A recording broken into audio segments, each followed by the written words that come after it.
process of creating the CID division that will consist of 2 full-time detectives. Again, that will enable us to rotate them being on call and also make those cases better for our prosecutors. I think the administrator put a pencil to this, and we're somewhere between 5,000 and 6,000. Am I correct, Ryan? On if we were to yes, make that Chief. Council, that sheet I passed out to you was an email that I sent the chief, basically outlining an estimate that I did on what the difference would be between the current manning with the 2 part-time positions and a full-time position.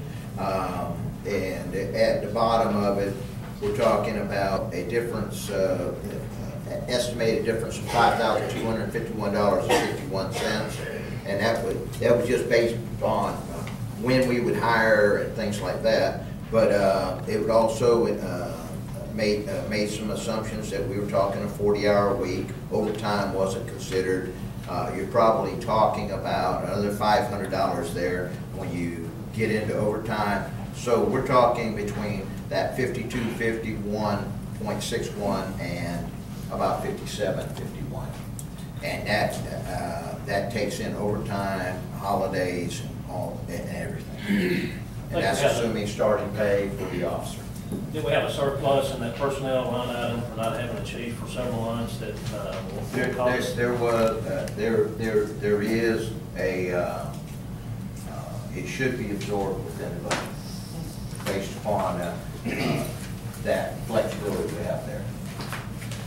Any questions or comments? First Chief's recommendation. Council, any questions or comments? What's your pleasure on this item, Council? Move we approve. I'll second. Motion made and second. We approve the Chief's recommendation. Add 1 full-time police officer while eliminating 2 part-time officers. All in favor signify by using your voting sign. All opposed? Motion passes 4-1. Thank you, Council. Chief, we're going to move right on to your next item of agenda. Next agenda item, I should say, presentation of annual racial profiling report. This is the Crockett Police Department annual racial profiling report from January to December 2012. As you can see the numbers there before you for the year total of African American traffic stops, we had 354. For the white or Caucasian, we had 798. For the Hispanics and others, a total of 81 traffic stops. They also break those down into citations and other categories there before. Any questions, Council?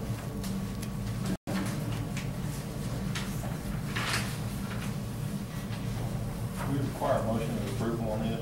No. It's just information to understand. Okay. Well, thank you, Chief. Appreciate your presentation. Yes, sir. Thank you. Council, if you will, we'll move to item number 8, Fire Department monthly activity and status report for December 2012 and 2013, January. Chief Member Stein, welcome, sir. Mayor, Council, Mr. Duncan. I have the monthly activity and status report. Both of them are stapled there together in your folder. If you go back 3 pages, I'll give you December. We have a total of 25 calls within the city limits with a breakdown as described. 1 business, structure fire, 2 residential, 2 vehicle, 10 vehicle accidents, 1 power line emergency,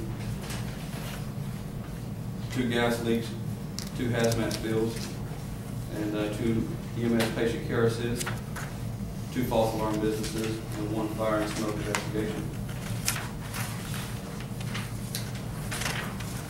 And in the county, we had 11 calls within the county, 3 structure fires total, 3 of them being residential, 1 grass and woods fire, 5 vehicle accidents, 1 landing zone setup, and 1 power line emergency, 1 patient care assist in the county, and that's for December.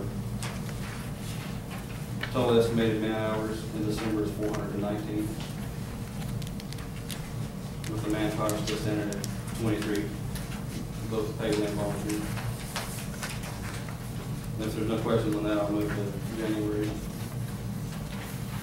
Within the city limits, we had 15 calls total.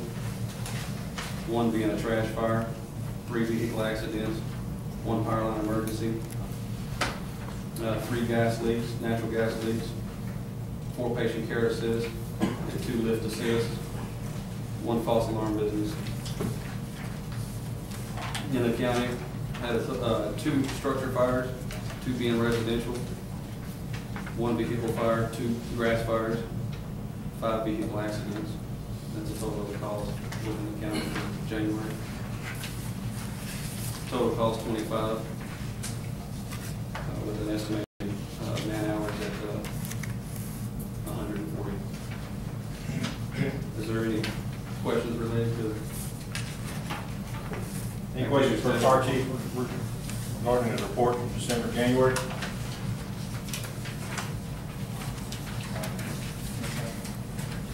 Thank you, Chief. Appreciate you. You're going to have another item. I don't know if you want to stand. Part of it for me, I guess. Sure. Item 9, council, consider and approve an ordinance of the city of Crockett, Texas, amending Chapter 7, Fire Prevention and Protection, Article 2, Fire Prevention Code, Section 7-16 of the Crockett Code to adopt the International Fire Code, amending Chapter 5, Building and Building Regulations, Article 1 in general, Section 5-1 to adopt the International Mechanical Code, amending Chapter 5, Buildings and Building Regulations, Article 5, Plumbing, Section 5-271 to adopt the International Plumbing Code, amending Chapter 5, Buildings and Building Regulations, Article 6, Gas, Section 5-356 to adopt the International Gas Code, repealing conflicting ordinances containing an effective date and containing a severability clause. Ron, you want to lead off on this, sir? Yes, sir. And I'd like to ask our code enforcement officer to come on up. John is heavily involved in codes, obviously. The biggest issue here, council, is there's no intent for us to in any way damage our codes. We're actually putting our codes where they need to be. It's something we should have done when we adopted the International Building Code, because these other codes are meant to stand side by side with it, and interoperability between the codes. The International Building Code and the International Fire Code, they all fit together. The only code that, because it is a standard on which all codes are based as far as electrical, is that we left out of that was the electrical code, because we stand with the National Electric Code, because the National Electrical Code is the gold standard. But as far as the international codes and the code family, these match with the International Building Code. Bubba? Since 2002, that's when we adopted the International Building Code, and that's what we've been going by for plumbing, gas, mechanical. It was adopted, I assume that everything was adopted.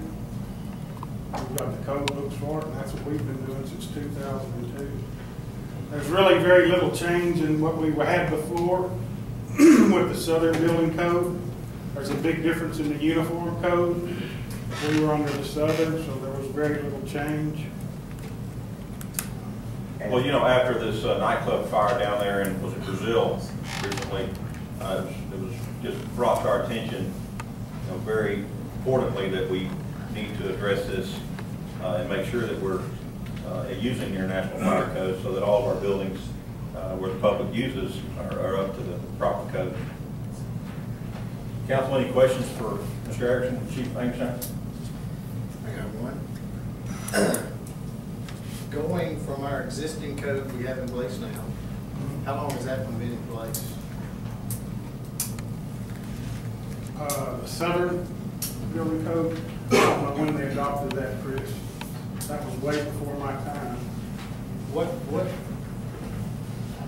How is this going to affect, I would like to know the different, how this is going to adversely affect local plumbers, It's not. local businesses. Is there going to be any additional requirements on, say, local plumbers on how they conduct their business? Are they going to get any additional permits? No. State certifications, anything like that? No. Like I said before, when we adopted the International Building Code, we adopted the International Commercial Building Code and residential, and all these other codes go right with it. So that's what we've been doing since 2002.